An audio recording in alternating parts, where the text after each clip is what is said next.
Hey, all you beautiful people. Thank you for listening to Perch Birds Podcast. You are now on episode number 22, joined by Mr. Jeremey King, runner, fitness mogul, and lifestyle coach. I'm just gonna drop that one out there. He's a lifestyle coach.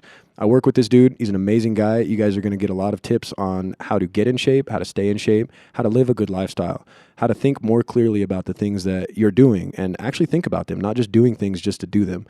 If you guys want to check out what Jeremy's doing, you can look him up on Strava. J King on Strava. That's strava.com, strava.com. No, we are not sponsored by it, but we'd like to. Hey, Strava, how you doing? If you guys want to check us out at perchabirds.com or at facebook.com/APOB media. And of course, when Jeremy gets his website stood up, we are going to go ahead and put that out on social, but he's not quite there yet. And I hope you guys enjoy. Spider, kick that mule.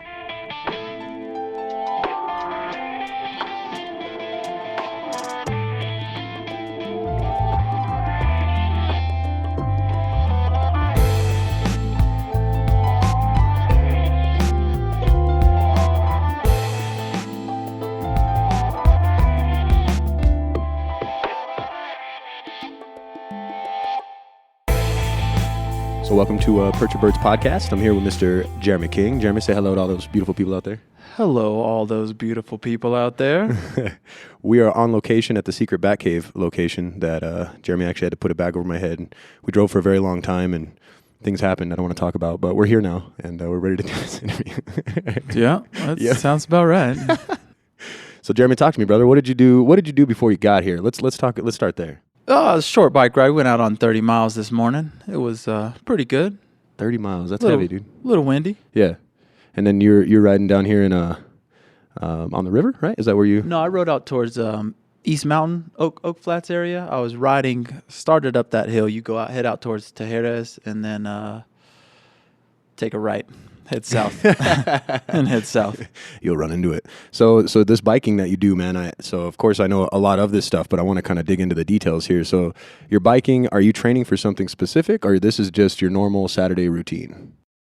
Well, typically it would be a normal Saturday routine. But I do have a couple of races that I think I'm going to join this summer. Actually, I should be in, I'm going to be doing Boulder 70.3. It's a half Ironman. 70.3 miles, right? Yeah, 70.3 miles.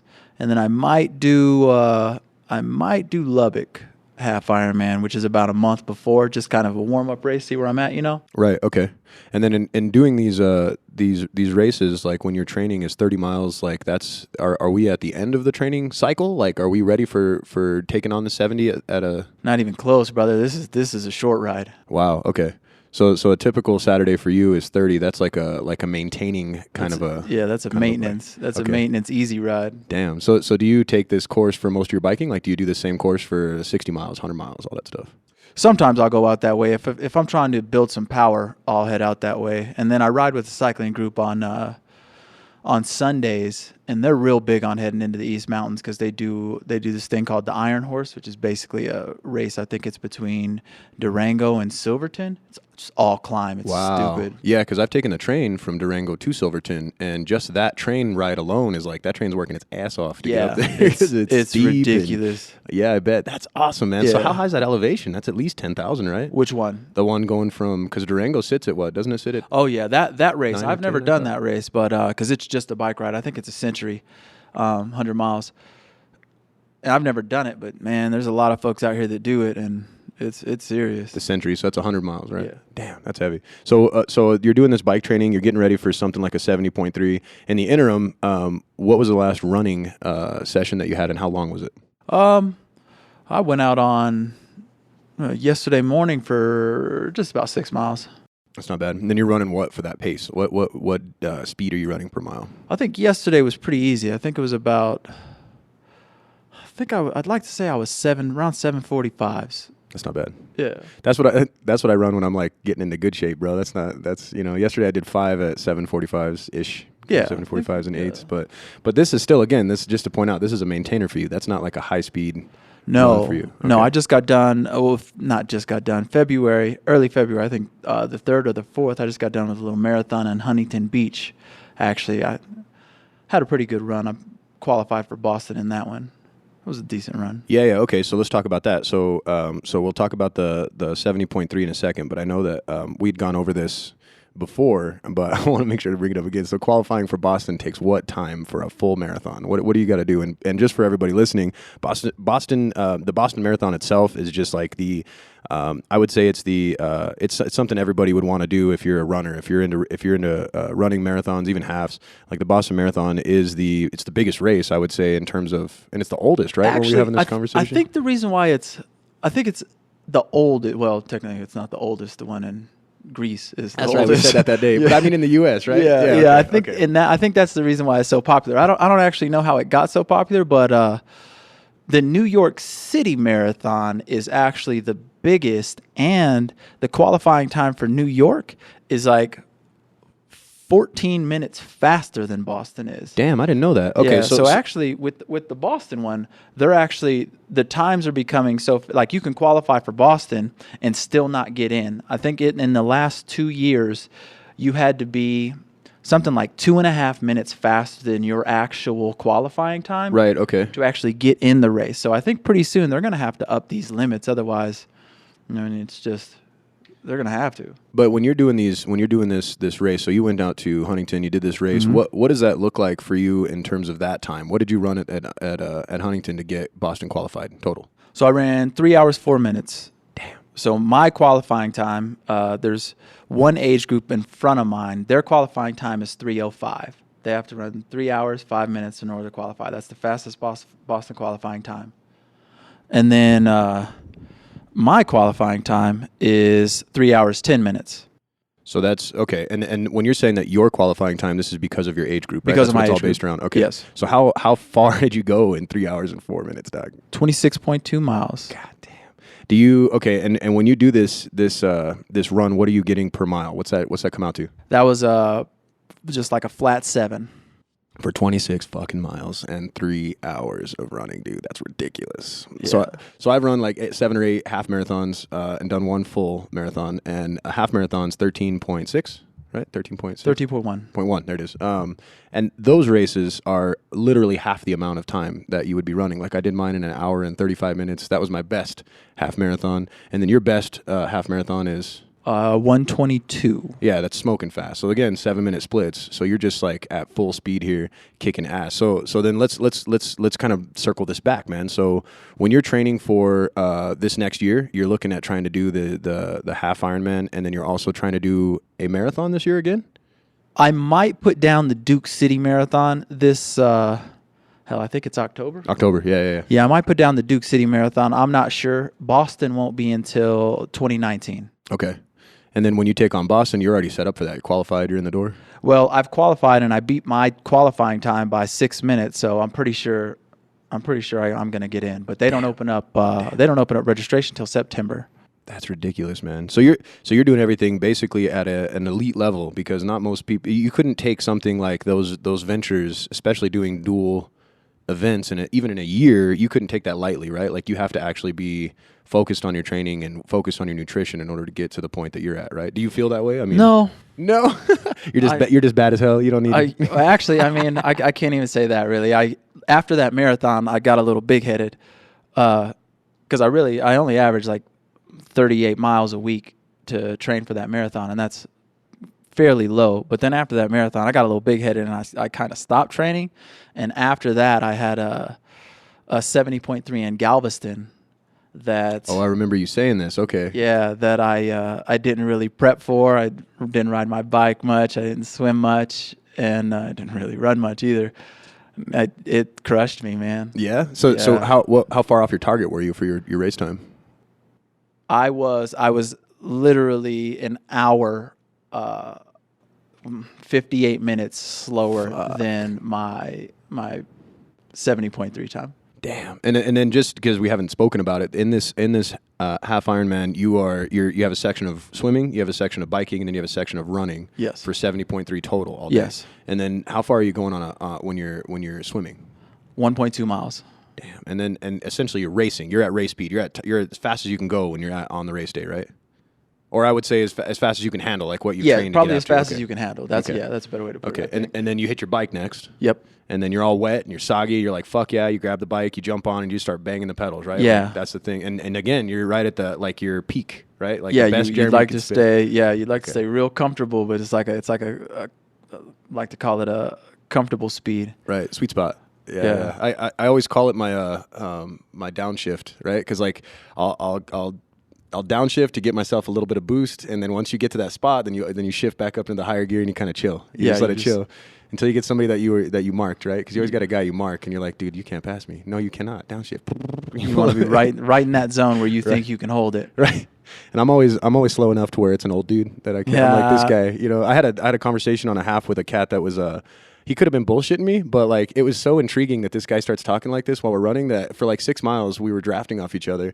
And he tells me like he started out being a Linux programmer, funny enough, back in the early 90s, right? And got really good at it, was blah, blah, blah, but he got bored of it. So he quits and goes to medical school and becomes a medical doctor, got bored of practicing here and flew out to Africa and Europe and started like going to like third world countries and treating people, got bored with that and came back and started doing biochemistry.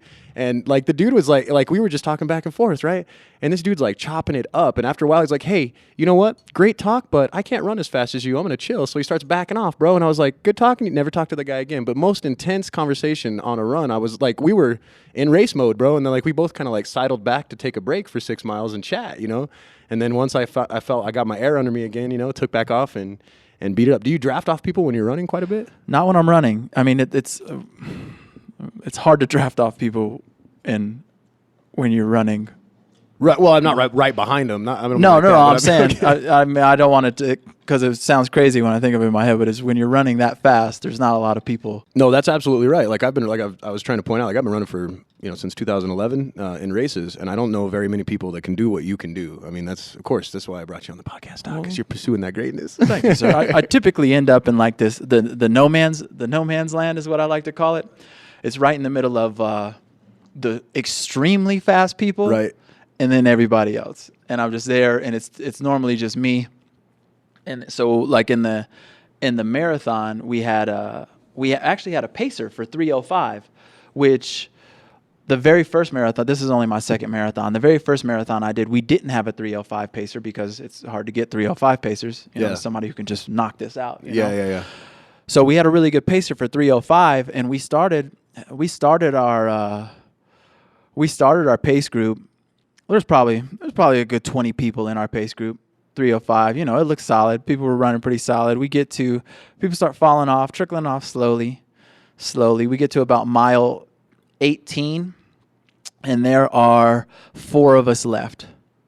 Damn. Yeah, we get to mile 22. There are 2 of us left. Damn. Yeah. At that pace. At that pace. Who started with the pace group from the beginning? There were 2 of us left in that pace group. Because by definition, a pacer is not racing. They're in there just to help people that are trying to find a certain time, and they're trying to motivate them. Right? That's the idea. Yes, of a pacer. the pacer keeps them on track to hit. So the pace groups are based off Boston qualifying times. Okay. So your pacer will hold a flag that tells you what time he's going to bring you in at. So the guy that I was running with, really awesome cat, man. He's really awesome guy, and he was holding the 3:05 flag. So basically, that's the fastest qualifying time for Boston. Yeah, because I would imagine that not many people are pulling 6-minute splits and like.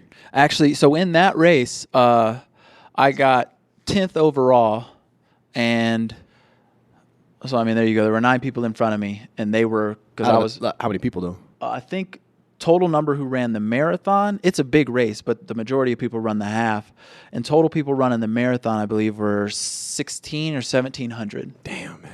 The half marathon was 10,000. So you're easily like in the top like 5% of the group, and I mean top 1%, dude. Shit, that's like right there. So what was the guy that was number 1 compared to you time wise? I believe he ran 6:36s. Damn.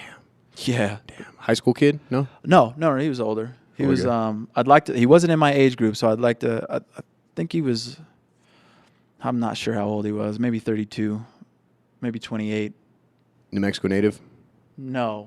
He was. See, and I always laugh about that because like I look at these races and I'll see cats that come from out of state to come and blow away these races down here. or from the state that you're in. Other But places, yeah. right, but it just makes me laugh that these guys will come after these races, and some of them are not even qualifying for like Boston and stuff, but they come out and just smash stuff. Like they're like almost like serial marathoners. You know what I mean? No, yeah, I know what you mean, man. So actually, fun fact that I just read on the Boston site the other day is only 10% of marathoners are actually fast enough to qualify for Boston. 10%.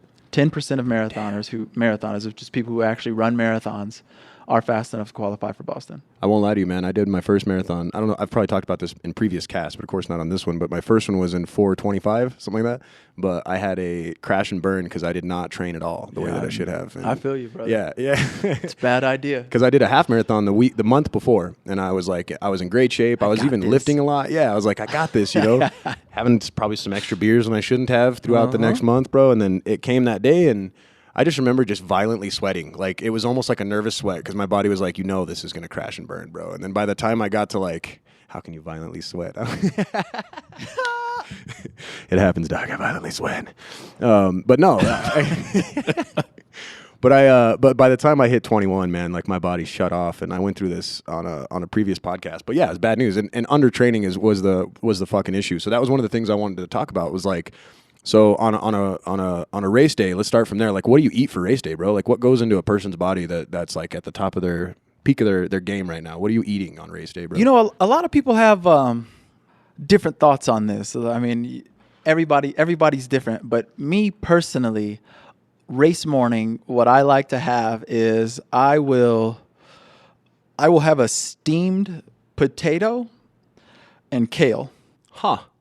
Like just plain, nothing special, no cheese and broccoli on this. No, but no cheese on my no. Oh, that's right. I got to get into the dairy thing. I know that was a thing. No. Okay, so the steamed potato, and then you got the kale. Steamed potato and kale. That's what I like to have race morning. And then right after I do my steamed potato and kale, I have a cup of coffee that I actually make in my French press because it's extremely strong, because I just need it to do one thing, and it does it well. What do you mean?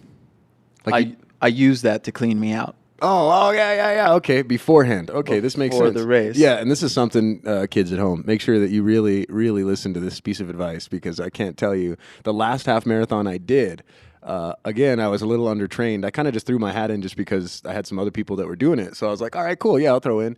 Well, I decided to drink the night before and like stay up later than I should have. All the bad things that you do. So don't do what I did. But I was solid in the belly region. And about mile 3, I've never had to use those porta potties on the fucking race, man. And I was in that. And let me tell you something. When your whole body's sweaty, bro, you don't want to be doing things like this. Yeah, see? And it's even nastier in the porta potty, man. Yeah, if you're going on a long race, something that's probably going to take you more than an hour, 2 hours to do, make sure you're cleaned out. Right. That's the worst thing, having to go to the bathroom and you still have half of a race left. That you paid $150 for or some crazy Yeah, shit. You know you're going to finish that race, so it's coming down your leg. You gotta, get it done. And I see some pictures, man. There's some cats that'll just cross that finish line. They don't care, bro. It's all over. Where's the next porta potty at? And then you're racing. You're in the middle of a race, so you're thinking, damn, do I got the time? Right. But I really got to go to the bathroom. Yeah. So luckily, I have never had to do that one in a race. I got to pee a lot. Yeah. But you can like absorb that or something. You just hang hell out. no, man. Sometimes it gets well, and it's normally when I'm undertrained. Actually, it's normally when I'm undertrained it gets uncomfortable, and I think it could be a mindset thing too. There's a lot to do with that mindset when you get into those races over 3 hours. 2.5 hours, 3 hours. Well, your little seams on clothes and like the littlest things start to stick out after you're that tired, but you want it that bad to where it's like that feels like the biggest thing. Like I had a pair of shorts that I wore that was not like tricked out running shorts. They were just regular shorts, like made of cotton or whatever. Yeah. And man, never again. I did a half wearing those, and it looked like somebody had taken sandpaper in between my thighs, like on either side of my chafed you up stuff. Yeah, man, and just went to town. And the next day it was scabbed over, and that skin moves, bro. So it was like, you know, and it wasn't any of the running like refuse, like none of the soreness or anything from the race day. It was just that fucking killed, bro. That was the last time I ever did that. So food is potato, kale, we clean out, and then what do you, so this is it. That's before you run. That's before the race. Potato, kale, I clean out, and then I'll normally have a banana pre-race Because it's slow burning 15, fuel, right? 20 minutes out, I'll throw down a banana because it's probably 2 hours after I've eaten that potatoes and kale. Sure, and I think we talked about this little fun fact. Morgan messed up a whole podcast before with Jeremy, so I'm going to bring some of this stuff up again that we had talked about, but it was a technical difficulty on my part. My bad, bro. But in that lost podcast, I talked about this cat that had crossed the English Channel from England to France, I believe, or whatever, but vice versa. I don't remember what country he started in, but he ate 12 bananas before he took off on this. That was it. That was like his pre-go to town, 12, or 9. I would not recommend that for most people. I mean, to me, that's a lot of fiber, and I feel like you're going to be moving that. It's a lot of sugar. I mean, you might. I think if anybody ate 12 bananas before a race, unless you were prepared for it, this is something that you practiced in training, you're going to have some stomach issues. Right, well, that's what I thought. But this is how the cat would juice up before he's doing his strokes. Like, he just swam across the damn English Channel, bro. Yeah. But that was what he did, like some, it was a record thing. So like he was at top performance. He was trying to do it at top speed, and I'll have to look it back up now, but I remember the guy had gotten, a lot of attention for this, but that was the interesting part, is that the dude was fueling in like a unique way. There was another girl that did a race not too long ago. It was on Joe Rogan's podcast. Damn it, I'm going to forget her name too. I need a young Jamie to look this shit up, but there's a race that she did. It was 250 miles. She was 10 hours ahead of the last guy at first place. And so, everybody's clapping and, oh my God, it's such a big deal, And so she goes on all these things and they're asking her, like, what do you eat? And she's like, mostly nachos. I drink a little beer too, she said. And she's like some sort of a academic at a university. And so they are supportive of her cause and let her do this stuff quite often. But even then, like, she's not taking in, like, this collegiate level training kind of stuff. You would think somebody that works at the faculty at college. Yeah. Like, she even says, she's like, really, I just run. Like, that's the biggest thing, is getting out there and running consistently all the time. Consistently. So we're talking about food pre-race. What is something that I'm trying to get ready for a half marathon? What would I look at if I'm going couch to this half marathon? I know that I'm not going to be running the numbers you are, or even probably ready to eat the way you are before we go on a race. Maybe not right out of the gate. You got to get used to being able to eat stuff that properly fuels you, I think. So if you were to be telling somebody, a newbie, what they should be eating, and like, hey, man, that's kind of interesting. What if I did a half marathon or a 10K or a 5K? What would you say would be an easy thing that you could put into somebody's mind? Like, what's a good race day food that somebody could have? Potato and kale would be your first, or what would you say is good for somebody that is a beginner and new at this kind of stuff? I wouldn't include the kale, but I mean, again, if you're coming out, like you say, you want to do your first 10K, half your marathon. first 10K or something like that, and you're going to start your training, these are things that you would actually practice on your weekend run. Say your weekend runs before you go on whatever you would call your long run. When you're saying practice, you're saying eat. Yeah, this is you practice this procedure, you practice this process. So if I say try a steamed potato before your next weekend run. So you say your weekend runs, 8 miles. That do exactly like you would do for race day. Wake up, get your steamed potato, however you do it. If you cook it the night before and then just kind of reheat it a little bit or whatever you do. And I say steamed potato for a reason. And then you try that, and then you go on that long run. You see how you do. You see your time. You check your time. You see how your body felt with it. If you don't like that, try something else. A lot of things, like what I would normally go to with anybody who's just starting off, do some pancakes. Do like some pancakes with some honey on them. Okay. And you feel that's because you need carbs is really what the fuel source is. You need the carbs. For You need a slow burning carb though. So a complex carb. You right? need a slow need a slow burning carb. And I say so now we can get into why I say steamed potato, because the way you cook potatoes affects how your body absorbs them. Really?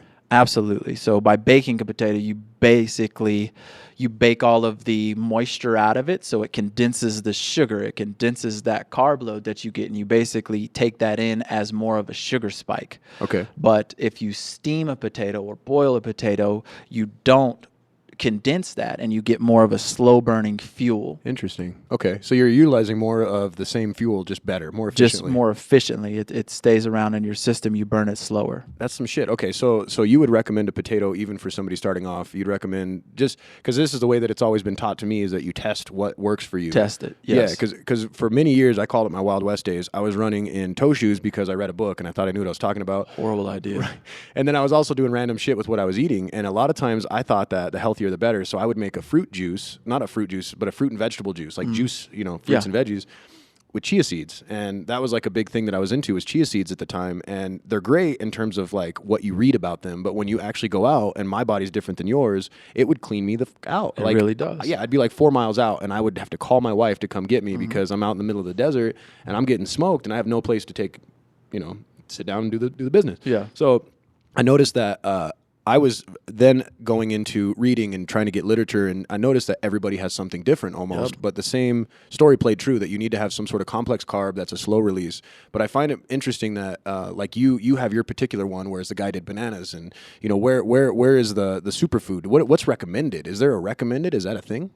Yeah, there's different recommendations, of course. There are potatoes, pancakes, bananas. Bananas big on the list. A lot of people like the pancake idea.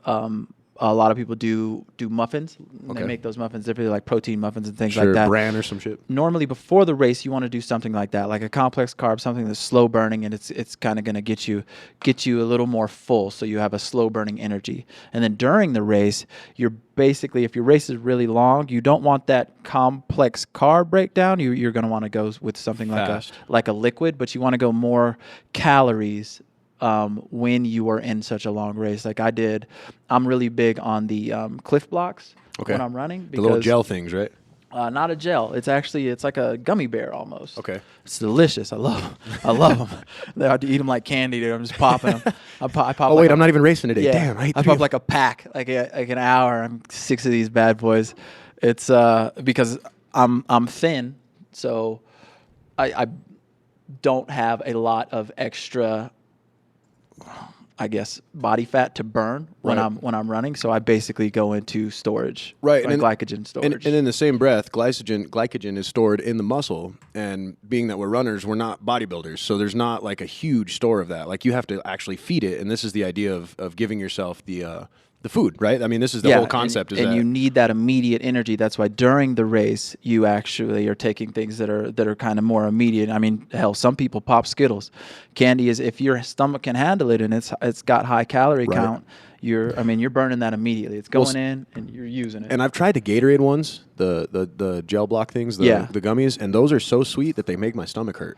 And that happens. Yeah. That will definitely happen. So you want to test those things too. I'm real big on the Cliff Blocks. I mean, I recommend them to people. I had a lady friend who was just raced a marathon out in Colorado, and unfortunately she some kind of tweaked her knee on a rolling incident, but she still ran it. She still finished, and I recommended the Cliff Blocks for her, and she loved them. So now she's going to sign up for another one. She's trying to get to Boston. See, what I think is cool about that is it's such a hard thing for one to get somebody motivated to aim at a race. I think that's never done it or is not into that, but they want to get in shape, right? But then for two to give them the proper tools, I think is better, because like I said, in those Wild West days for me, there was days when I was just pushing against pure pain, bro. And there was so many situations that now that I've met you, I've known you for about 3 years, but now that I've known you, you've I'll say things out loud, like kind of in passing, like, oh, this thing would happen to me. And you're like, well, duh, stupid, blah, blah, blah, and what's funny about that is some of the stuff that you come up with in terms of what is a good idea to get over something. Like simple thing, half marathon I didn't buy new shoes, and those shits had gone a year under me training on them. I'd blown those shoes out. So mile 11, I felt like I had knives digging into my knees because these shoes were so flat. Like it was just that spot that I had worked into the shoes was beating me up, So I think it's cool to see, you've got somebody like that you gave them that little thing that was enough to make or break them, right? Like, fuck, that would have sucked, but, these gel blocks and maybe a little bit more advice after the injury, that pushed her to get into another race. You know what I mean? And I think it's amazing how much misinformation there is, or information that's for people that are at your level that somebody's trying to apply too early. You know what I mean? Like, how to do things and all that. But that's why I thought this would be a great interview, because what we could talk about is essentially people that are trying to get to your level doing it smartly. You know what I mean? Like, I think I could have gotten a lot further in my times if I had somebody that was like, hey, stupid, get some new shoes. Don't eat that dumb shit, do all these things. So when it comes down to training like that, like with that person that you're talking about, when they tell you that they have these issues, do you break out like a plan for them? Or do you you just from the top of your head, you already know like, hey, I was my first race in, I know that this would have worked for me, and you just come up with the top of your head? How does that work? Well, I'm a certified triathlon coach, but originally I'm a runner. I was kind of born like that. Hell, I started running late. But you have to be, bro. Yeah, I was kind of born like that. I don't know. So because this was just running specific, I lay out a plan. She talks to me a lot. She just goes to the same gym I go. She's not one of my athletes, but I give her advice all the time. And we're always talking about running things. And so I just throw out advice just whenever. And that's just immediate. Once somebody says something to me about running, I'm on it because that's what I do. Right. Yeah. Yeah. You know? Well, I don't, and I don't say that, like you know everything. I'm not trying, you know what I mean? But I like the fact that you're open enough to be able to learn things. Like we talked about and then apply them, right? And then come back with that and teach it. And like we talked about the fasting thing. Terry Crews. Yeah. I think we brought this up on the cast that we lost last time. Yeah. But Terry Crews, you guys might know him. He's the guy that does. He's a football player originally. He's an actor, and then he's also he was the Old Spice guy. But you know him if you've seen him, and if you know whatever. But he's a bodybuilder, big rip dude. And the way that he does it is he has a very particular way beyond the actual exercise. His nutrition regimen is different, and this I want to get your opinion on this because you and I had talked about this, but I want to put it on the cast. So what he'll do is he'll only eat from 2 p.m. until a certain time in the day, and 10 hours is his window to eat. But at 2 p.m. is when he eats the first time in a day. So you know, the thing that I had read about was that this helps you as an athlete. Your body works harder. What do you know about this? Because I know when I brought this up, you actually delved into it, and then now you're kind of using pieces of this, right? Yeah, actually, I do. I try to do the same thing, and it's I do it because your body performs in these really long races. You're basically training your body to run off of kind of on E, you know. You're kind of training your body to run on empty, but it's also good for the brain. I mean, that's kind of why I read some about it, and that's typically why I do it, actually. And I try to do a 12-hour fast, but that includes my sleep, so it makes it a little bit easier, you know? Okay. You eat so you are doing that. You're actively doing that. Yeah, you eat before 7. You try to eat before 7. I go to bed real early. So you try to eat before 7, and then get up, you do your morning routine, and then you don't eat again. You don't eat breakfast until after 7, and you're good. There's your 12-hour fast right there. Okay, and then what have you gleaned as a benefit for this? Like what has changed since you started doing that? For your training, for your racing, for your daily life? I think it just makes you more mentally tough. Like I can't come off top and say, oh, well, my brain's better, you know, because I don't know that, you know. But I think it just makes you. It's more of a mental thing. It makes you more mentally tough. Hell, sometimes I've gotten done with a morning workout and been pretty light. Like, shit, I should have ate something before that one, you know? But you're saying like light as in weight? No, lightheaded. Oh, yeah. Okay. It was a tough workout. And because the idea behind the fasting, scientifically speaking, from what I've read, is that it goes into some sort of evolutionary part in our brain to where it says, you're hungry. Where was the last place that you remembered having food? But the idea is that if you were, let's talk caveman days, I'm starving, my family's starving, and that fasting, air quotes, idea is that the fasting would kick in your brain to regrow brain cells, so that way you can remember where you last saw food, and more or less, right? Like to that effect, like make you more consciously, make you more mentally stronger, like you're saying. And essentially helping your brain. And this is one of the few ways that you can actually grow brain cells. They've tested this. This is the science behind it. So Terry Crews did this, and he said that this works for him. And the dude is a bodybuilder, which is different than what we do. We train a totally opposite direction. Totally different way. So his is working for muscle growth. Ours is working probably for the ability to, well, I say you because I don't do that, but I really don't. But I think what it does is it helps your body learn how to run on E, like you said. Yeah. But in that same breath, it makes you more mentally aware. And that's the hardest part, man. Like you're in one of these races and your body's wasted. And if your mind's not there, man, that's going to be the thing that finally pushes you over the edge to either make it or quit. You know Absolutely. What I mean? And I think that fasting thing has to do with that, man. That's a really cool thing. So I'm glad to hear that actually works. So if you guys try that, let me know. I'd like to know if anybody else puts that into gear. Now, again, we go back to it. We're doing a couch to 10K, couch to 5K. We don't want to start doing that shit right away, right? You want to wait till you've kind of gotten fleshed out maybe through a race and see what works for you before you start doing stuff like that?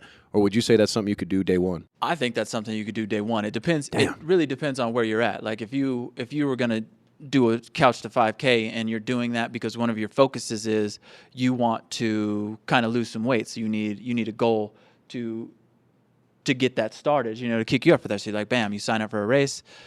I'm going to get this going and I'm going to lose some weight.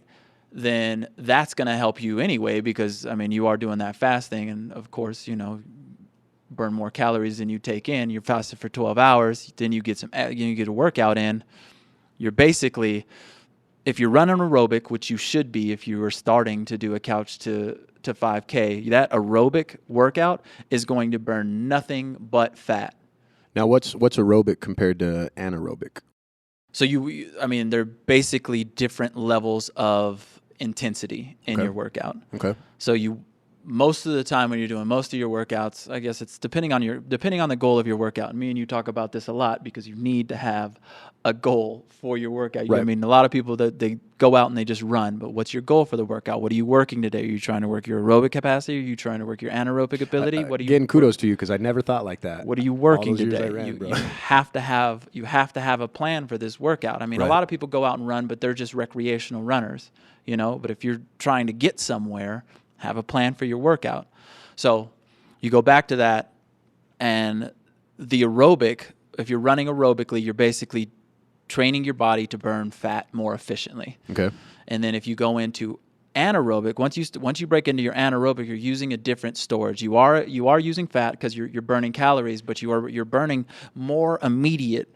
You're burning more immediate storage, like more glycogen. Okay. So your muscles will burn up faster that And way. just to kind of add these things together, the sugar that we keep talking about that comes out of food, and even processed sugar to a point, gets turned into something specific called glycogen, right? Yeah. Or glucose, which ultimately becomes glycogen, Yes. and that's what gets stored in your muscles. And when you exert yourself, your body is using two fuel sources, which is what you start breaking into one or the other. Right. So, and then when you sleep, your body basically processes all of that, and then you have a glycogen storage before you wake up in the morning, and that's what most people are working on when they jump into a race. Typically, if you do I never thought of that, to be honest with you. That makes a lot of sense. Yeah, so I mean, you have that to burn up in your morning workouts, and typically if you're doing an Ironman, and I don't know if it's the same for a half, but I know I have read this for a full. By the time you come out of the water in a full Ironman, which is 2.4 mile swim, 112 mile bike ride, and then a marathon. My God. By the time you come out of the water, your glycogen storage is gone. Wow. Just from the swim, the first part of it. Damn. Just from the swim. So then you're fueling a lot more there with outside sources, right? Like a lot of people have they're liquid. They do liquid because I mean you're on the bike. It's easy to take a drink every 15, 20 minutes, and they'll pack their water bottles with a pretty stout formula of some type of carb mixture. So I tried one off of Amazon. It was like some generic brand, but it was like an 8-pound box of a complex carb. It was just basically, I want to say it was like cornstarch. It had to be because that was the consistency that it had.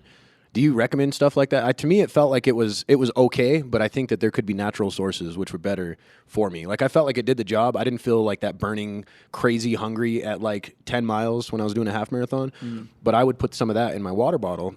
It was just like cornstarch mixed in the water. It was like not a friendly thing like, ooh, this tastes great, but it was cheap. I could buy 8 pounds of this shit and scoop it and then go for a run and then utilize that. So, I mean, what would you use something like that, or you consistently want food? You try not to get powders? No, I do use a liquid formula actually when I'm out on my bike.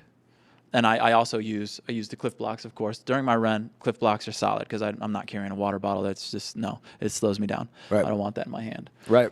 It throws your body off too. I People who run with cell phones and all of that, if in your hand, on your arm, wherever you decide to put it, on your hip, all of that throws your gait off. It doesn't matter what you think, it does. That's interesting. I didn't think about that. And just before we lose that part of this, you also don't run with headphones. No, I don't. That is interesting as hell because I don't think I've ever done a race without headphones.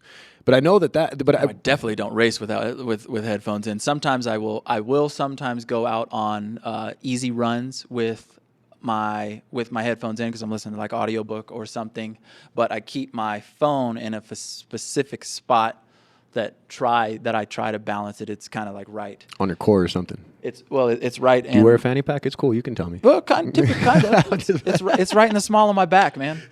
It's right in the small of my back. That's cool. The Rock does, right bro. there. I wouldn't mess with you, bro. I mean, What? it's cool. No, if he wears I was a fanny pack. Shit, I'd wear a fanny pack, whatever. If I can, Hey, man, I'm trying to be healthy till I'm old. You know what I'm saying? So let's speak about that. So all this training that you do, because we haven't really talked about the volume that you get. We talked about the 30 miles you did this morning. We did, you did a run yesterday. But how old are you? Damn, really? No, I'm just playing. I'm 30. I'm about to be 36. Okay, so you're 36, young, right? And then what are you? No, I'm 35. Did you not hear me say I'm about to be 36? Shit, I'm sorry. Damn. Damn, brother, you're killing me, Smalls. So what is your overall? What do you take in a week? What is let's say running miles? How many do you do in a week? Let's say right now. Not. I'm closing in on my 70.3 or anything like that. Right now, I think this week I will only have. Let's see. I might get 20. I might get 20 this week with my run tomorrow. Altogether for running? For running, yeah. I might get 20 miles this week. So what are you doing for your bike? On my bike this week? Hell, my bike's been slow this week, actually. This was my first ride of the week, actually, and it's bike month, just so everybody knows. You want to jump out on your bike. This is my first ride of the week. So right now I only have 30 miles. Tomorrow I'm just going to probably do a 30-minute spin on my trainer, which won't give me accurate miles. It'll be shorter. Probably only about 5 is what I'll get from that. So that'll only be 35 for the week before I get out on my run. That'll put me at 20. Yes, but all day you're still at like 55 miles, 50, right? You're running and you're biking, didn't we say? Are we talking total mileage? Yeah, for yeah, for a week. Oh, well, then we throw in the swimming too. And swimming. Oh, shit. Damn, I swam 4 times this week. And not a big distance, actually. Most people who are training for triathlons would be like, damn, you don't swim at all. But I swam like 1,000 yards all 4 days. So... That's pretty badass, dude. So this is why I wanted to bring. Well, okay, maybe not at the elite level, bro, but looking from the bottom up, like I am, bro. Like I don't do stuff like that. So it's cool to see the insight into somebody that your body is a machine. I mean, you've made it that way, and everybody's is. Don't get me wrong, but you have figured out how to make every little drag point taken off, shaved down, right? Try to make everything faster, and metaphorically speaking, you know what I mean? Yeah. So that's one of the things I thought was really awesome about the stuff that you do is you've seen it from so many different points that there's almost no point I can't ask you a question and you have some advice for me, So and that's why I think, like you said, you have athletes, you have so many people that are underneath you that I'm not even one of your athletes, but I constantly come up to him and I'm like, bro, throw me a week down, and we'll pull up a board and he's just like, do this day, this day, this, because all I do is run. I don't. And then he doesn't do it. I do most of it. And then I tell him, hey, look, I'm not gonna help you out, brother. It doesn't matter anyway. Stop doing that shit. I have gotten faster and I'm actually more injury resistant because of Jeremy. So that's all I've been looking for. The thing that I've been training on now is I'm trying to learn how to slow down. Yeah, because like I've been doing runs for many years, and I run every other day at least, if not every day, and I will do this thing where I push myself into the red almost the entire time because I like the feeling of the workout and then the after effect when you take the shower and you're all fresh and you're like, damn, I put in today, But I would do that so many times that I think I was fucking myself up because I messed my knees up running with the toe shoes. I ran with toe shoes, the Vibrams, for 4 years. And I would do that red line stuff on cement or on asphalt, and I just fucked myself up. But I never asked people, like, what's going on. I was just, I'm a runner, I know what I'm doing, and like halfway die. But you train smarter, so train smarter. Exactly, and that's the mantra. So we're gonna go back to this 5K, couch to 5K thing. How many miles should somebody do in their first week? If they're trying to start, fuck, this podcast's awesome, bro. I want to go run. Jeremy inspired me, bro. Let's do this. If they're just starting, like if you're going couch to 5K, you don't even want to really start running right off the bat. You want to go out and you might want to run. You might want to run for 20 seconds, and when I say run, I mean like a jog-ish, just whatever you can do, and run for 20 and then start walking. And then run for 20 and then start walking 20 again. 20 seconds. Okay. Yeah, I'm sorry. Okay. 20 seconds. And then start walking again. And you want to do this for probably about, if you're just starting and you don't do much moving at all, maybe a mile. You can do that for about a mile. Run for 20 seconds, run for 15 seconds, and then start walking again. Cover a mile, be done. Then the next day, do it again. Same thing. And then the next day after that, take it off. Take a relaxer. Yes. So this is my first time because I've been there. 2011, I was doing a pack of cigarettes a day, and then I watched this TV show again. I think I talked about this in the podcast we lost, but Fat, Sick, and Nearly Dead on Netflix, or it's one of those 3 words in some specific order. But I started doing the juicing, and then I tried to start running, and because I had so many fun things in my lungs at the time, when I went to go run to the stop sign, which was probably 3/4 of a mile, I tried to run all the way, and I couldn't. I could only get about halfways, and then I was dusted. Like I was just and came back, same kind of thing, kind of limping in the whole bit. But I was able to eventually, after 2 days, I think, of just doing almost what you're saying, it was able to let me hit the stop sign without stopping. And I could hit it, and I'd hit it every time. Motherfucker, I got you, Just walk back a little bit and then run, So how many days am I doing this? Just knowing you, I mean, I'm going to talk about that point. So just knowing you and the way you train, I think a lot of people kind of have that same mentality. You kind of touched on this a minute ago. So just because you can run fast, and most people can run fast for, a short period of time. What we're made for. Yeah. We're humans. We run. That's what we can. Right. We can do this well. That's like how we used to get food. We can do it. And I think that's a big thing. A lot of people, like I've been talking to you all the time about slowing down. A lot of people, that's what happens. They go out and they run too fast. Don't run so fast. You don't need to run so fast a lot. The first thing you want to build when you're trying to look at a new race or getting healthy or anything like that is your aerobic system. You want to build your aerobic capacity first.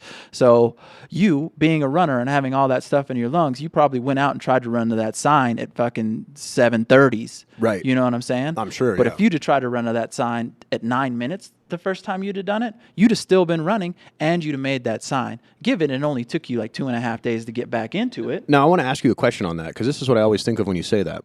Am I making myself healthier, or is it the same, or is it, what am I gaining or losing in this scenario here? You're going to hurt yourself. Okay. Most people, what happens, you start running too fast and you'll either get burned out or you will get injured. That's one of the leading causes of injury, even in elite athletes, is because people have off seasons, and then when they come back too fast. Because again, you're like, I'm fast. You're used to that. Yeah, and then you look down so. at your watch. You know what I'm saying? And your watch says you're clipping 6:30s. You're like, I need to take that to 6s. You don't. Right. You know what I'm saying? So don't overdo it. Just take it easy. Don't overdo it. Take it easy. Like there's active recovery days, there's aerobic days, and your aerobic day should be 2 minutes slower than your normal pace, which sounds ridiculous because when you look down and you're running 8.5 minute miles, you're like, damn. Yep, that's where I'm at. This is rough. Yeah. Because I was trying to. Excuse me. I was trying to get down to the 8 minutes because I consistently run between 7:30, maybe even a flat 7 when I'm fired up, and then I'll come back up. Like it dips up and down. I have Runkeeper tell me through my headset. But when I do that kind of speed, it definitely is like, what am I doing different? You know what I mean? Like why is it when I run? Because I only get 7-minute flats, but when I'm listening to Jeremy and I have it going through my head, I'm like, slow down. I'm only a minute slower, but I feel like I can continue to run even when I hit the goal that I set for that day. If I set 5 minutes and I do the Jeremy thing and I slow down, I feel like I've got more left in the tank. You know what I mean? You do. That's the point. Okay.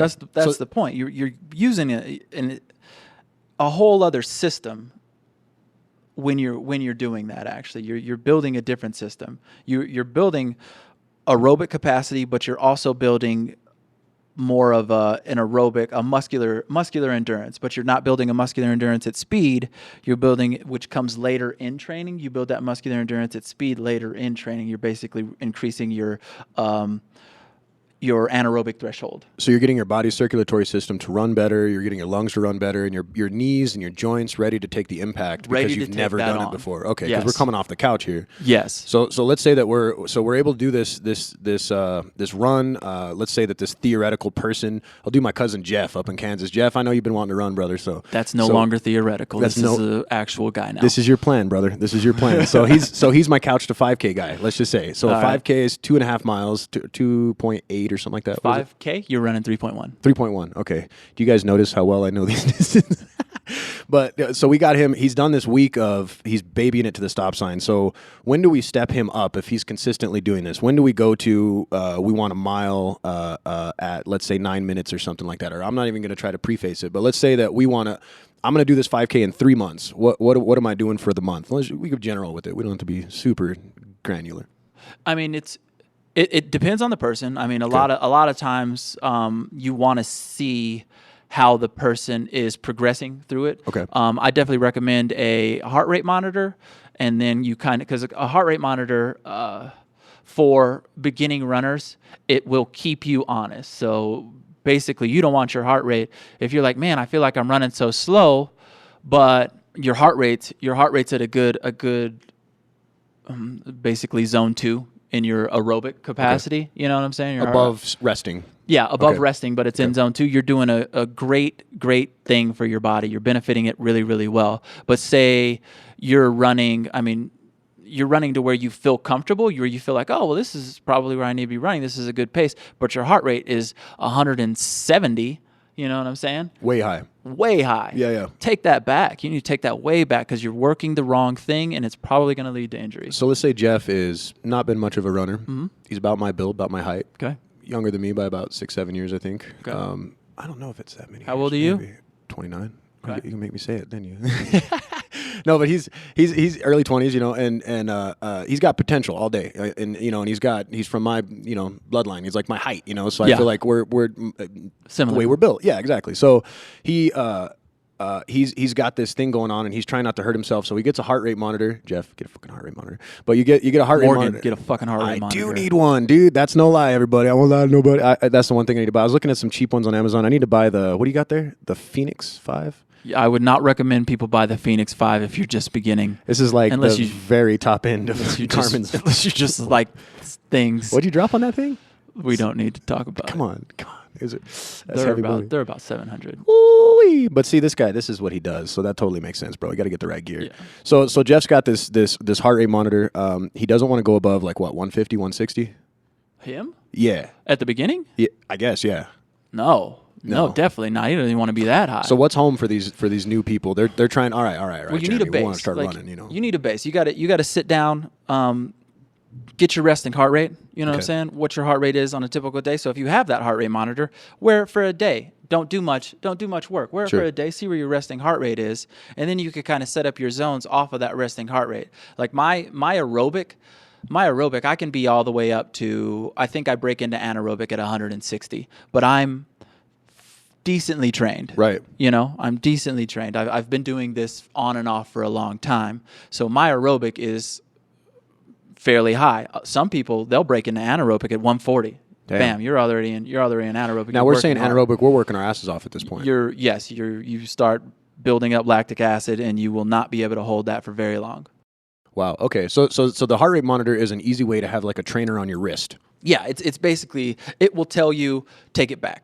So they'll take you out of the Wild West shit that I was doing for a long time. Mine actually, if you do decide to buy a really fancy watch, and this isn't all the way accurate, but mine will tell me my zones are preset in this watch. So I can just put it on a screen, look down at it. It'll tell me what my heart rate is and where I am in the zone. Like it'll say if you're this close, you're about to break into threshold.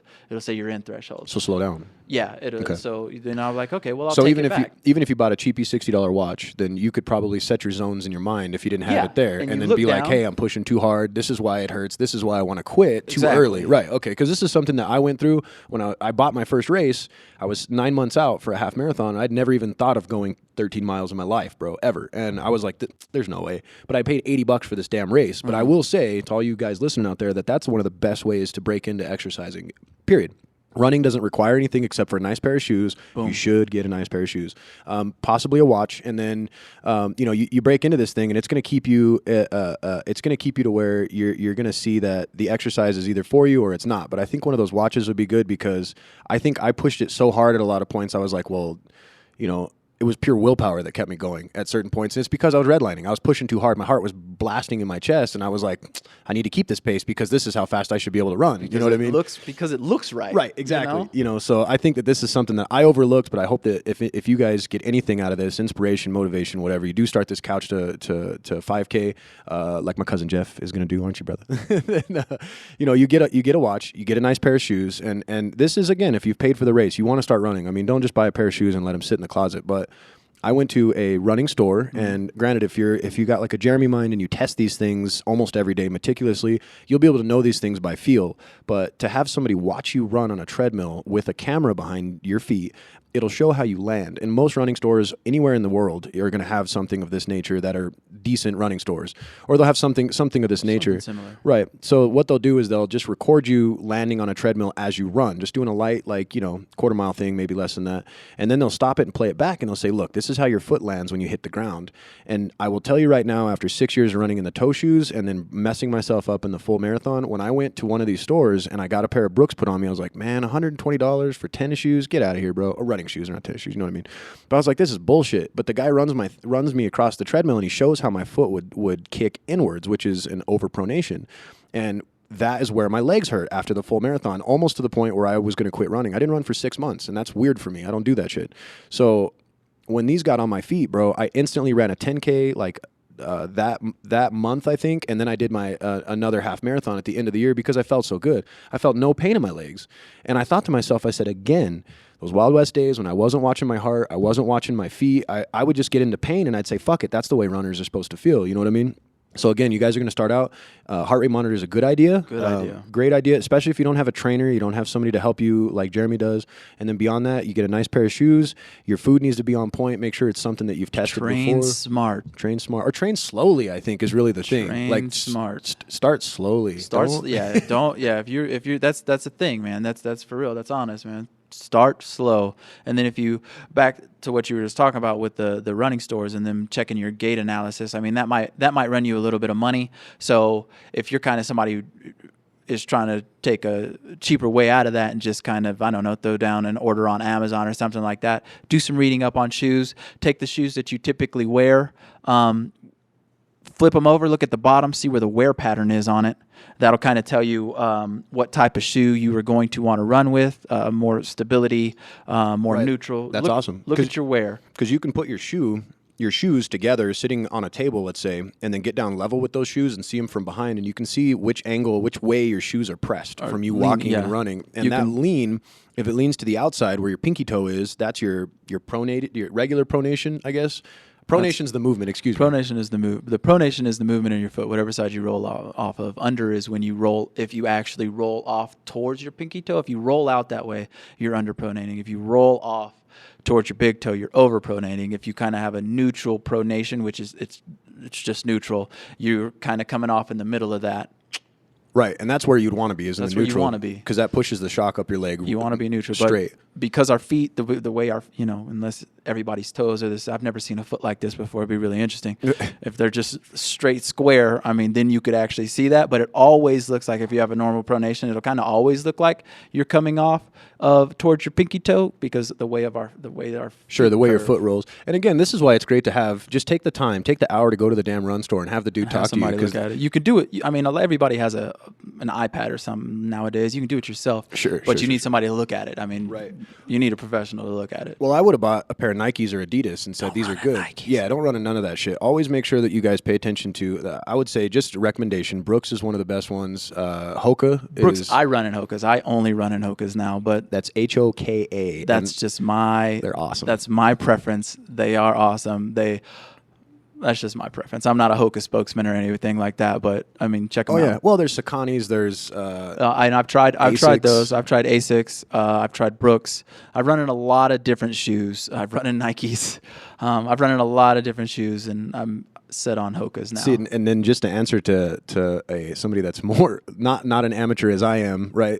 In terms of training and all that stuff, I ran in Vibram toe shoes, which have a 3mm footbed, nothing, for like 4 or 5 years. And I'll tell you, it didn't cause me issues until I ran on asphalt. So the one thing, and I'm sure you'll second this, that I push out there is try to switch up what you are running with, because you want to make sure your feet can get a different, like you have different shoes for different purposes. Tell me about that. I do have different shoes for different purposes. You want to, longer runs, I run in Cliftons. They're Hoka Cliftons. They have more cushion, actually. So you're kind of helping your knees, because I'm a road runner. I mean, I'm on the trail sometimes, but they're softer. They have a little more cushion on them, but they're still responsive. So I use those for anything 8 miles and over. Okay. I use those to kind of save my legs a little bit. And then when I'm out on shorter stuff or when I'm racing, I was racing in the Claytons, the Hoka Claytons, but they no longer make the Claytons. They have a new line out to where they replaced those. The Claytons, I really liked them, but apparently they were messing up the side of people's foot. They were pinching the side of people's foot. Not mine. Never had that problem. But they have a different shoe to replace that. But yeah, I mean, if you're gonna do speed work in different shoes, your mid distance days in different shoes, your tempo runs in different shoes, and this sounds like it could be expensive, but really, you could do everything in one shoe. And I do. That's what I was going to say. That's what I was going to answer that, because I do, but I will say that I'm putting this aggregate miles on this pair of shoes, so I will have to buy another pair of shoes faster. Yeah. And that's also a thing. Because I'll train for a race, and if I took those same shoes I trained in and tried to run in them, that's a super bad, because that's what I did, and that's where I got the Jeremy wrath. He's like, well, duh, stupid ass. You don't run in brand new shoes. Don't race. Right. I'm sorry. Don't race in brand new shoes, but break them in a little bit. And then, take those out. I mean, have a kind of a racing pair of shoes. Like if you go out and say you're training for a half marathon and you go out and you have an 8-mile tempo day, wear the shoes that you're going to race in on that 8-mile tempo day. Don't wear your cushion shoes. Right. If it's a tempo day, run like you're going to race. I mean, because it's a tempo day. That's what that plan is. Well, the idea is that you're basically putting the right tool in front of you to be able to train with. Exactly. You're training smart. So we've gone back to, we've talked about beginning kind of nutrition stuff that you could mess with if you're trying to break into running. We've talked about the elite nutrition, kind of like where you're at the farther end of the spectrum, where you have been training for a long time, getting smarter about it. So there's some topics we've covered. We talked about some tools. Let's say that we're getting around to where you're running consistently, you're almost ready for this 5K. What kind of mileage should somebody be looking into after they've gotten, now they're able to do, let's say, 3 miles in a run, maybe 2-3 times a week. So if I'm getting close to my race time, I realize there is like a very specific way that you could break out your training. But let's just say, generally speaking, we're closing in. We've got, let's say, 3 weeks before this 5K breaks out. What kind of mileage should Jeff be doing from Kansas? My boy Jeff. Your boy Jeff? Yeah. It depends on how he progressed. But I'd say if he's just running it, I mean, he could be anywhere from 15 to 30, depending on how he progressed through. If he's got 3 weeks left, depending on where he started, how he's progressing. But I mean, if you run 5 times a week, 3 miles a day, because you can get that 3 miles out, you're set. You're ready for a 5K. You're ready for that 5K. See, so it's not that much. It's not when you think aggregate, about it. Yeah. When you think about 15 miles a week, it's nothing, dude. Yeah, because a heavy week for you would be what? A heavy week for me, like if you want to talk heavy. A heavy run week, when I was a runner, a heavy run week would be about 70 miles. Damn. On foot in a week. Damn. So anytime you guys are out there running and you feel like you just, nobody does this, just think about that number. But we're talking running twice a day. Right. You know what I'm saying? At 6-minute splits in some of those spots. 6 minutes, 6:30s. I mean, but that's a heavy run week. That's a loaded run week. Right. And then this week we just said, what did you say at the beginning? I'm only going to be about 20 miles this week. Right. Okay. So there's all kinds of different numbers. And even though somebody could be in better shape or less, I mean, it's just like weightlifting. Like you'll see guys picking up the 20-pound weights to do some maintenance stuff, know, and they're doing that, and they're just these big ripped, suckers. But again, that's kind of that same mindset. Like you're maintaining, you're doing that kind of stuff. So I think if you're working your way up to like a 5K, something like that, you would be what they call tapering at this 3-week point, which means that you're not for a 5K. 5K is kind of not a 5K. Short. The last week you would be probably tapering. The last week, you'd be tapering for that. The last week, I mean, you'd be coming down. And taper is a whole other subject that you want to get into, because that's serious, right. Something you play with. And this is the strategy that you've been teaching me since I've known you now, is like to strategize the training plan, because I usually would just bury whatever up until the day that I race. I mean, the last week, you're not going to sit there and do like a 13-mile run to blast yourself. Maybe if you're running for a marathon, you might do that on your... Still won't do that. Still won't. See, this is coming from a guy that's done way far above and beyond what I have ever done. So the idea would be that you don't want to do too much, but you want to make it to where you think, I have 3 months before this 5K. 3 months. Damn. You mean 3 weeks? I'm with you. 3 weeks. Well, you know what I'm trying to say. feel you, yeah. So we got these 3 months. We've trained up to a certain point. We're closing in on this last month. We've got these 3 weeks coming up.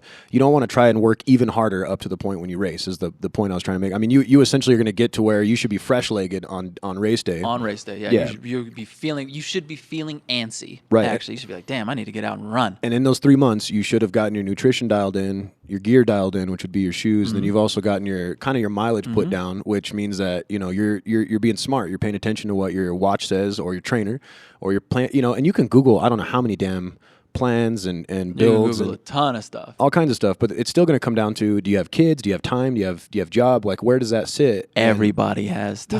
This is it. So if you feel like you don't have time, ask yourself, when do you wake up in the morning? If you're waking up at 7 o'clock, you got a lot of time. There's a lot of day before 7 a.m. If you wake up at 6 a.m., there's a lot of day before 6 a.m. What time? So let's talk about that. What time do you wake up? 3:47. God damn. Why is that number so specific? What's I just- 3:47? Because that's when I get up. All right. So it's so specific. Shit. All right. I didn't know people set specific alarm Absolutely. times. I think everybody does it. I set mine at 5, but it just kind of depends. Is it 5 even? It is. But all the time, And it's though. like and then it's like snooze till 5:10. But it's set for 5. Sure, okay. Yeah, I guess I could see just you. wake Okay. up on the 7. It doesn't matter. Like if it's sometime on the weekend, I sleep in. I wake up at 5:37, 5:47. Ladies and gentlemen, I want you to understand this is why I brought this man on the podcast, because he is that accurate all the time. It's always very specific, everything he the does. 7 thing is serious. Not everything that I do is. Not everything that I'm a pretty relaxed person, but the 7 That's not thing. what that's not what The I'm saying. 7 thing is something that You take this shit serious is what I'm saying. So Yeah, that's. But you get up, you start to train in the morning, and you get shit down, man. And what? Okay, so we talked about this, basically this couch to 5K. So I want you guys to try that out. If you already are a runner, take some advice from this and try to apply it. Try to be open minded. Don't think that you know everything. I read a book about the Tarahumara Indians in 2009. Down in Copper Canyons in Mexico, these boys would do 400 miles in a shot running, and it'd take them 2.5 days to do it. And they would fuel themselves with corn beer, couldn't make this up, and chia seeds.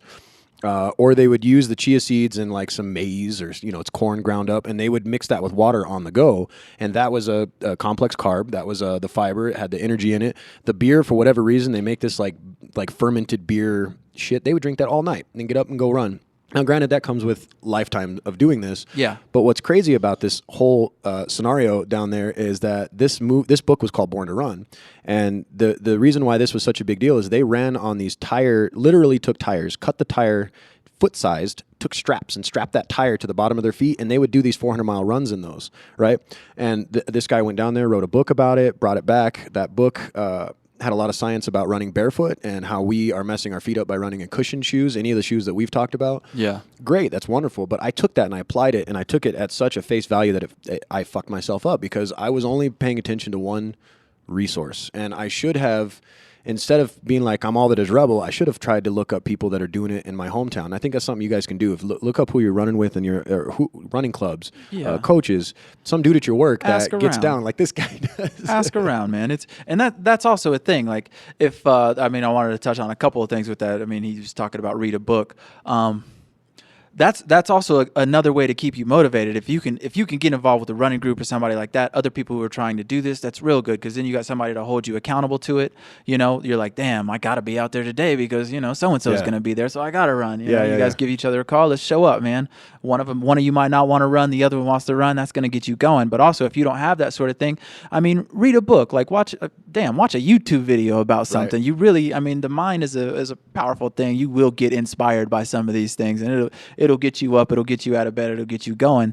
And then on that whole reading the book, running those toe shoes, the body, and even with the nutrition thing and the food, the body adapts really well. That's kind of what we do, but it adapts slowly. Okay. You know, it adapts slowly. So if you read something, you take it at face value, read something else, learn about it. And if you feel like it's something you want to pursue, don't jump right into that, especially the toe shoes thing, the cushion shoes thing, because you don't want to buy a pair of super cushion shoes and then go run 8 miles in it. Your body probably will not like that. And I have done that, and it is not a good idea. Yeah, exactly. You want to do everything slowly, like were the Indians you were just talking about? Yeah, Tarahumara Indians. Yeah, yeah. They had probably been drinking that same beer and everything for a lifetime. You know, it's not something they were like, damn, I think I'm going to run 30 miles tomorrow, but I'm going to start drinking this beer at the same time and see how that works out. It's like part of their and to speak to what you just said, 100%. There was a guy that had came down Caballo Blanco. He's like a local New Mexico celebrity. At one point, he died in 2012 out on a run, actually. So peace to you there, Caballo Blanco. That dude is a very inspirational cat. But he went down and became very close friends with the Tarahumara Indians, which was hard to do. They're in the mountains where a lot of pot is grown, a lot of violence, a lot of cartel stuff. So they are very kept away. They actually have homes basically up in cliffs. That's how they keep from the Western world. Even though they are very influenced by it in certain aspects, you just can't help it living in freaking central, Mexico. But this guy got real close with these guys, talked them into bringing their best guys up to a race. The Steel City Run, the one that's the 100-miler that's up in Colorado. It's the highest 100-mile run in the world. It's at 12,000 feet, and it's a 100-miler. Yeah, it's ridiculous. And it is, I could be saying it wrong. I think it's Steel something. It's an old mining town, and this is one of the few things that still brings a lot of tourism there is this race they do every year. So it's at this elevation. It's 100 miles. It's one of the most elite races in the world. And this guy thought, well, these guys are faster than everybody. They can run. They have no problems. These guys are like freaking 4 foot high. Like they're made for running. They're ready to go. So he brings 3 of these guys up. Being in America, a commercial company picks them up. I want to say it was ASICS or somebody like that. And a big media thing. Oh, all these, this story gets out. 91, I think, is when this was. Well, Sakani put shoes on him or ASICS or somebody. 100-mile race. 20 miles into it, these guys had to quit. Because they were wearing fluffy shoes. They were doing this shit too fast in something that they hadn't tested, just like you were just talking about. But what's so funny is how this is the complete opposite of what my issue was, where I had flat fucking shoes, and then I went into these cushy ones, and it was way too cushy, and it was way too different from what I had done. Now it was the flip-flop where, and so I think that's hilarious that you say that, because it is this tried and tested mantra that goes through anybody that exercises daily. Don't go out too fast. Don't do shit too fast. Test things real slow, man. And I would definitely say that if you guys want to see this work in action, Jeremy is hopefully going to start making some sort of a Twitter account or something. I want to see There won't be a Twitter account. Or a website or something. There will be a website. Nice. So to speak to that, granted it's not here yet, but if we were to do that, are you looking into trying to start training people? Or are you looking into trying to pull on athletes and like? Well, I do train people actually. I mean, I am a certified triathlon coach, and I would be looking for new athletes. Yes. I haven't stood up my website yet. I mean, basically it's people that it's either word of mouth or people who can actually call me or get my number who actually who do that sort of thing. No, I'm not going to put my number out on this podcast. All kinds of random people calling me. Everybody he doesn't seem like it, but he's kind of an introverted cat, is what she's saying. Yeah, that's a true story. But you're going to start training, and you're going to start applying this or giving out this training, and maybe charging for it in certain aspects. But I think we need more people like you that it's not a product you're selling. You're selling a lifestyle. A lifestyle, man. Right. This is better for life. It really that was a beautiful statement. It really is a lifestyle. It's better for you. Sure. Well, and again, and even if it's if it's a tenth of what the effort you put in, even half of what I put in, because I'm not near the level that you are, but I do every day I do something, and I still, if I'm feeling down, I think of Jeremy, telling me like, hey, what the hell look what I did this morning? You know what I mean? And I'm like, damn, there's always somebody out there. There's always a bigger fish, but then the big fish that teach, man. He makes it sound like I'm always putting him down, but I'm not. I'm really an encouraging person. It's in a coach method. Yeah. It's in a coach method. Yeah. I'm I'm a really positive person. Yeah, so. For sure. But we're boys, so it ends up That's being, true. some shop talk. We work together and shit, so true. I see his ugly mug every day. So. Every day. You guys don't even know. I got to walk in here, and he's always here. Like, he's one of the first people here. And it's just me and him, and it's damn, man. This fucking guy's here again. This guy. Do you ever get sick? Luckily, I go to the gym first, man. I get to see other faces. Because if I had you were the first person every day, shit, I don't know what I'd do. If I coming real deep just now.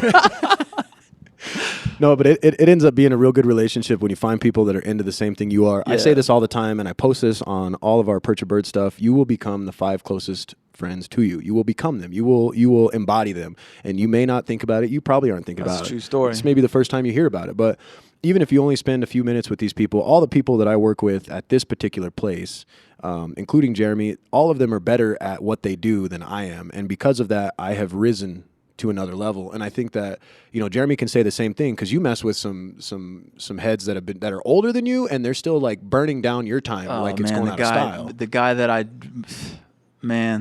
I work for, dude, he's genius. He's awesome, actually. It's it's great to be working with him. You know what I'm saying? He's like a serious mentor. It's awesome.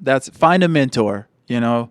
What you were saying, the 5 people, make sure they're encouraging.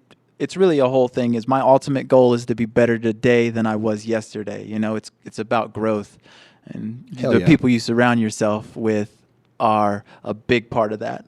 Absolutely. Yeah. I mean, I don't have like a lot of friends. I got kids, you know, you got a kid. We're busy all the time, but the people, when I take my downtime or I have a minute, I'll go over and talk to Jeremy about running. Stop putting my business out on all in the wow, get out of here. Come on, it's good that you know that I think that makes a person different anyways, but his sensitivity towards all different lifestyles means that he makes an excellent coach, because he realizes that there are things that happen that you can't help, like in life. But again, you're fucking up if you don't have an hour or even 15 minutes to do some push-ups and some squats before you go to work in the morning. Somewhere in your day, you know what I'm saying? Somewhere in your day. There's a lot of excuses out there about I don't have the time, but shit, I bet you do.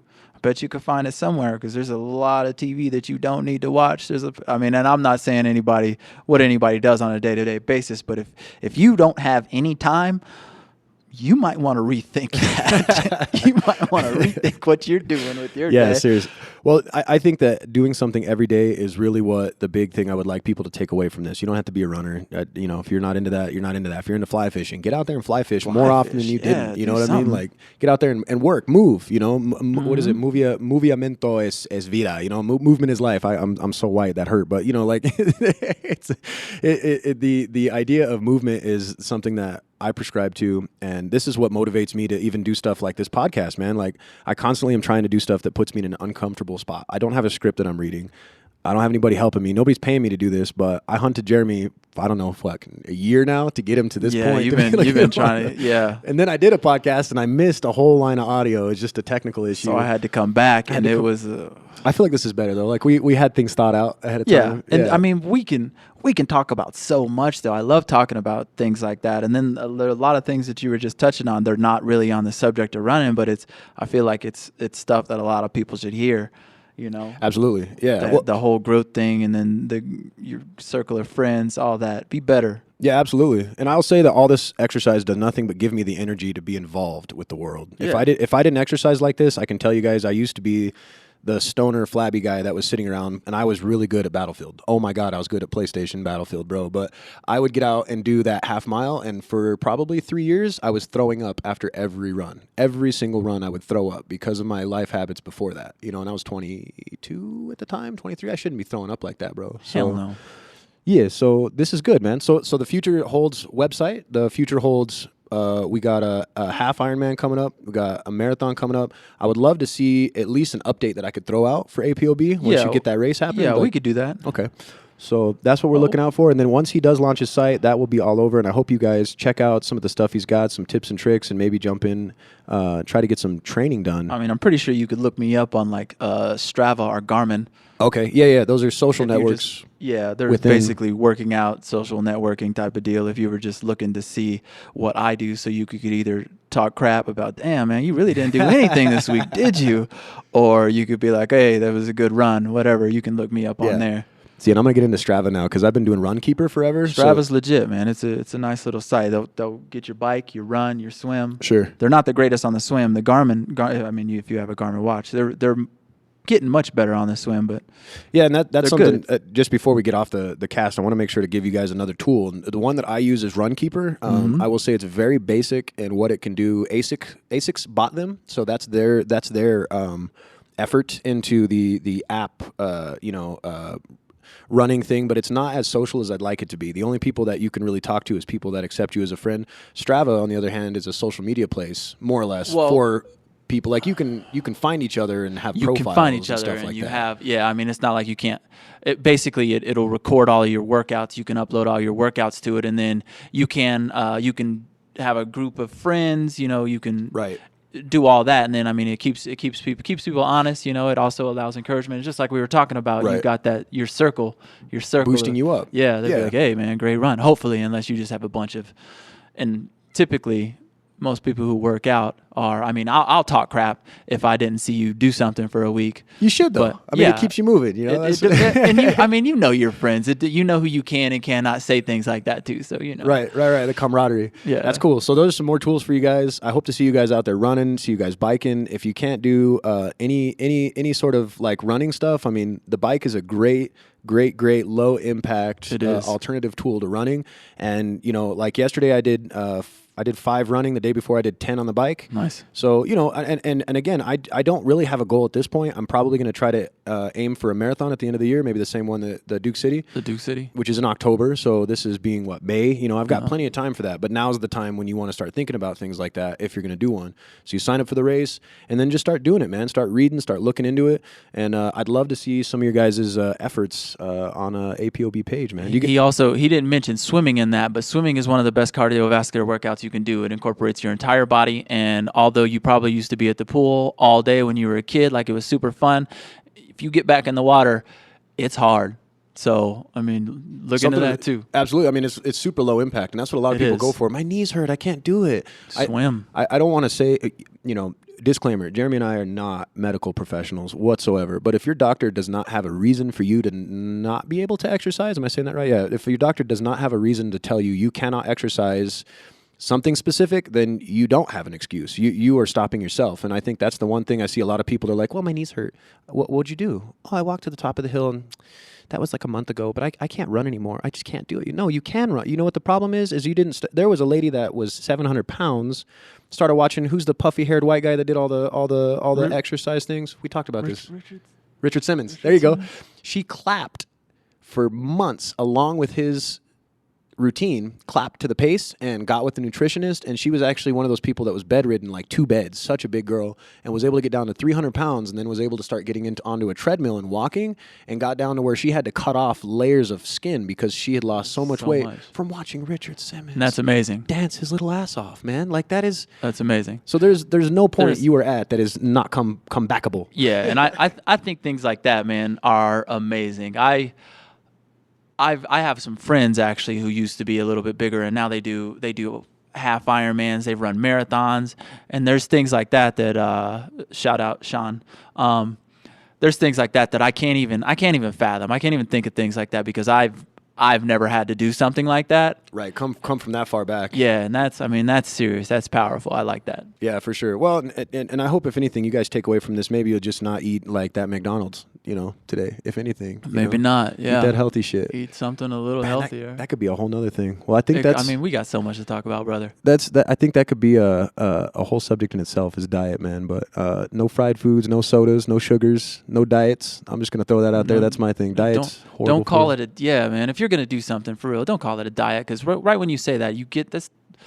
I guess we can save that for a different podcast. Yeah. Well, we'll get into it, brother. For real, you know, like he said, you need a lifestyle change, and if you guys start getting into this exercise routine, pay attention to what you're eating. That was the reason why I brought it up so often, because it's something I discounted for a long time, or I was doing it to such an extreme that it wasn't benefiting me. Eating fruits and vegetable juice will fucking not build anything in you. It'll make you lose weight. That's all you're gonna do. Just like, I mean, you wouldn't put regular unleaded in a high performance vehicle. So that's beautiful.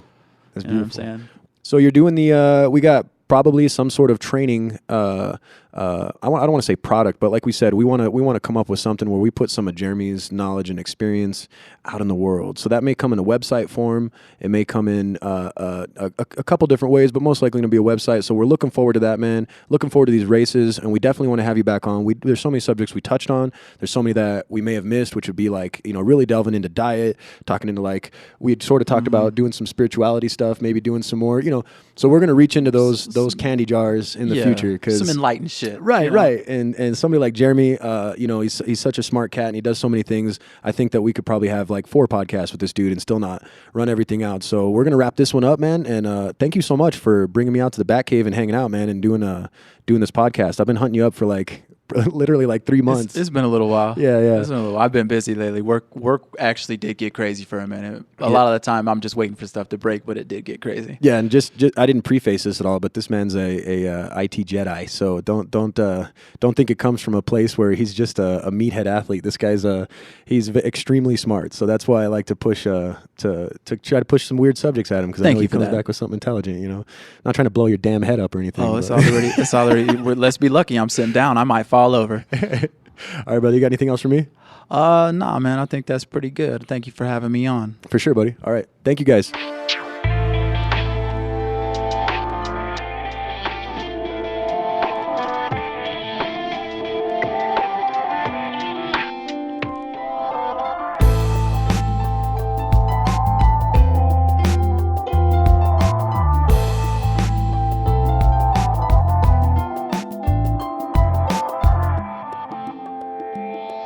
Oh man, all we have is milk. I love milk. I just don't feel right drinking it.